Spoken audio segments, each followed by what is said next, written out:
Fuji buka suara soal adegan dicium Rafael Aduel di film Bukan Cinderella. Fuji ungkap soal adegan dicium Rafael Aduel dalam film Bukan Cinderella. Kekasih Tarik Halilintar itu mengaku tak sulit menjalani adegan tersebut. Adik ipar Vanessa Angel itu mengawali karirnya berakting dengan membintangi film Bukan Cinderella, karya sutradara Adi Garin. Dalam film Bukan Cinderella, Fuji memerankan karakter Amora, seorang siswi jutek dan galak, namun menjadi incaran teman-teman sekolahnya. Karakternya hampir sama, galaknya Amora enggak beda jauh. Aku memang selama ini jutek ke semua orang.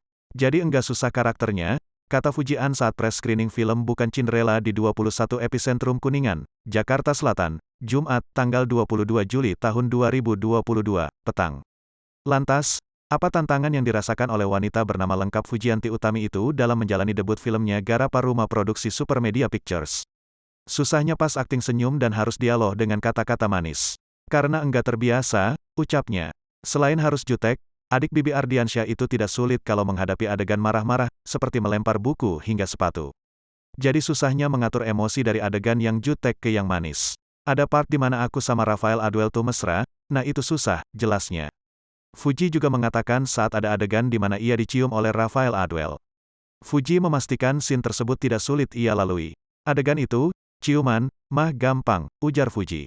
Film Bukan Cinderella siap tayang di seluruh bioskop Indonesia pada tanggal 28 Juli tahun 2022, yang menceritakan tentang Amora, Fujian, gadis remaja SMA yang suka dengan bela diri dan jauh dari sosok wanita anggun, yang ketemu dengan Adam, Rafael Aduel.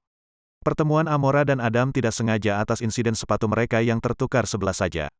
Kemudian, mereka terjebak dalam permainan cinta dari rencana sahabatnya. Film tersebut dibintangi oleh Fujian, Rafael Aduel, Raisya Bawazir, Annette Edoarda, Claudi Putri, Dea Lestari, Ence Bagus, Tanta Ginting, Putri Ayudhya, dan lain-lain.